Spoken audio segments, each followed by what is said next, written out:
मैं कंचना पुत्र आप सभी को अपने YouTube चैनल मुंडा मैथ्स पर स्वागत करता हूं। जैसा कि आप सब आदमी को पोस्टर में दिखाई दे रहा होगा कि बेटी जीवन भर बेटी रहती है और बेटा शादी तक ही बेटा रहता है। इस पर हम एक वीडियो बना देना चाहते हैं। दरअसल यह वाक्यांश मंगलवार यानी कि पार्टनर साहब कल 11 अगस्त 2020 को अरुण कुमार मिश्रा के निर्देशन में 3 जजों की समिति ने सुप्रीम कोर्ट में सुनाया है कि बेटी जीवन भर बेटी रहती है परंतु बेटा शादी तक ही बेटा रहता है। दरअसल इसके बारे में आपको हम टोटली जानकारी दे देते हैं। हिंदू उत्तराधिकार कानून यह एक बहुत ही जबरदस्त कानून था। समझिएगा ध्यान से इस कानून के बारे में, इसमें क्या क्या हुआ है क्या क्या नहीं हुआ है। दरअसल हम लोग के समाज में, हम लोग के इतिहास में कभी भी किसी पैतृक संपत्ति में बेटी को हक नहीं दिया जाता था। तो भीमराव अंबेडकर साहब 1953 ईस्वी में बहुत ही गुस्सा हुए थे, वह विद्रोह छेड़े थे और यह उनका कहना था कि हम लोग के समाज में, हम लोग के पैतृक संपत्ति में बेटी को हिस्सा दिया जाए और हक दिया जाए। तो 1956 ईस्वी में, सबसे पहले 1956 ईस्वी में हिंदू उत्तराधिकार कानून बनाया गया और इस कानून के तहत बेटी को, बात समझिएगा, इस कानून के तहत जो 1956 ईस्वी में बनाया गया था, इस कानून के तहत बेटी को हक हिस्सा देने का बात कहा गया, लेकिन टोटली हिस्सा नहीं, वह भी हिस्सा सीमित तक ही था। बेटी ना अपने आप से, अपने पिता से हिस्सा नहीं मांग सकती थी कि आप मेरा हिस्सा दे दीजिए, आप मेरा हिस्सा बंटवारा कर दीजिए, हम हिस्सा यहाँ से ले लेंगे। कि कहा जाए कि बेटी और बेटा बराबर का हिस्सेदार नहीं थे। यह कानून के तहत जो 1956 में हिंदू उत्तराधिकार कानून बना था। तो जब ऐसे ही दिन बीते गए तो विधि के निर्माण करता यानी कि संसद भवन में बैठने वाले यह डिसाइड किए कि अगर बेटी और बेटा का बराबर हक नहीं मिलेगा तो हम लोग का संविधान का अनुच्छेद 14 और अनुच्छेद 15 का उल्लंघन होने लगेगा।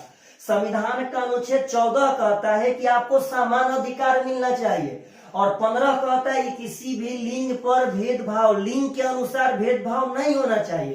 तो विधि के निर्माण करता यह डिसाइड किए कि भाई जब बेटी और बेटा को समान अधिकार नहीं मिलेगा, क्योंकि यह कानून तो बेटी को सीमित अधिकार ही दे रहा था। यह कानून बेटी को पार्टनर, समझिएगा ध्यान से कि अंग्रेजी मीनिंग है इसका, अगर हिंदी कहेंगे तो हिंदी होता है सहदायक। यानी यह कानून जो था वह बेटी को पार्टनर यानी सहदायक नहीं बनाया था। को पार्टनर बोले तो किसी भी पैतृक संपत्ति में बराबर का हिस्सेदार होना। तो यह कानून उसको को पार्टनर या सहदायक नहीं बनाया था मेरे भाई।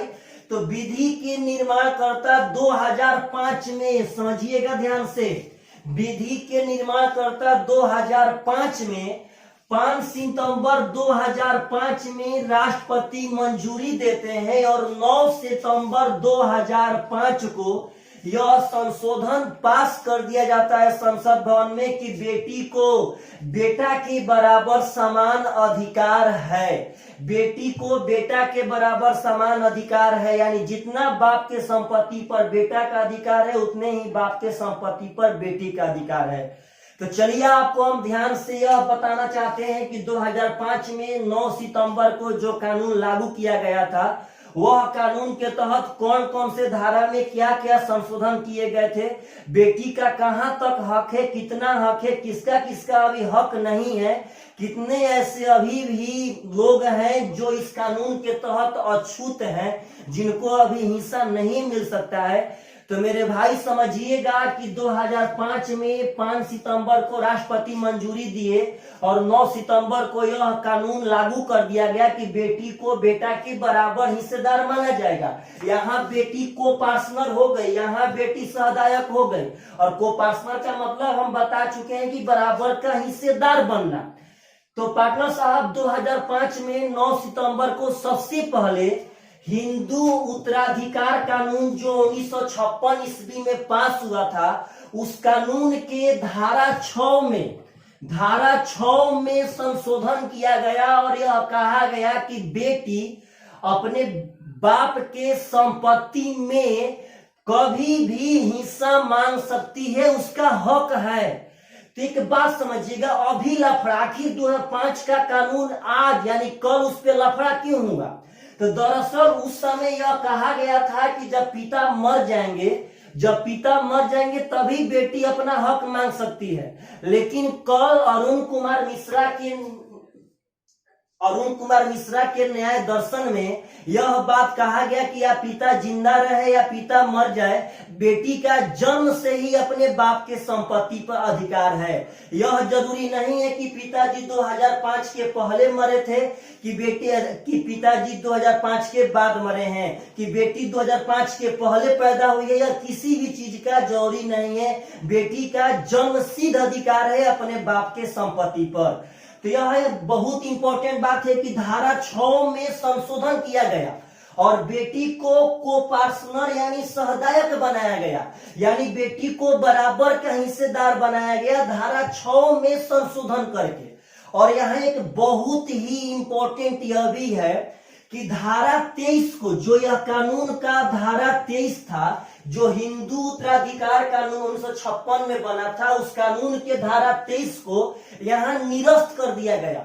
दरअसल धारा 23 यह कहता है कि देखिएगा ध्यान से, कि जहां जो आवास होता है, जो गृह स्थान होता है जिसमें संयुक्त परिवार रहते हैं, बेटी उस संयुक्त परिवार गृह आवास में भी अपना हक मांग सकती है। तो यह धारा 23 में कहा गया था कि बेटी संयुक्त परिवार में आवास में हक नहीं मांग सकती है, तो 2005 के कानून के तहत इस धारा को निरस्त कर दिया गया था और वहां पे यह लिखा गया कि ना बेटी गृह आवास में भी अपना हक मांग सकती है। तो यहाँ से मेरे अनुसार बेटी और बेटा को काफी बराबर तक हक दे दिया गया है। लेकिन अभी भी हमारे समाज में, समझिएगा ध्यान से, एक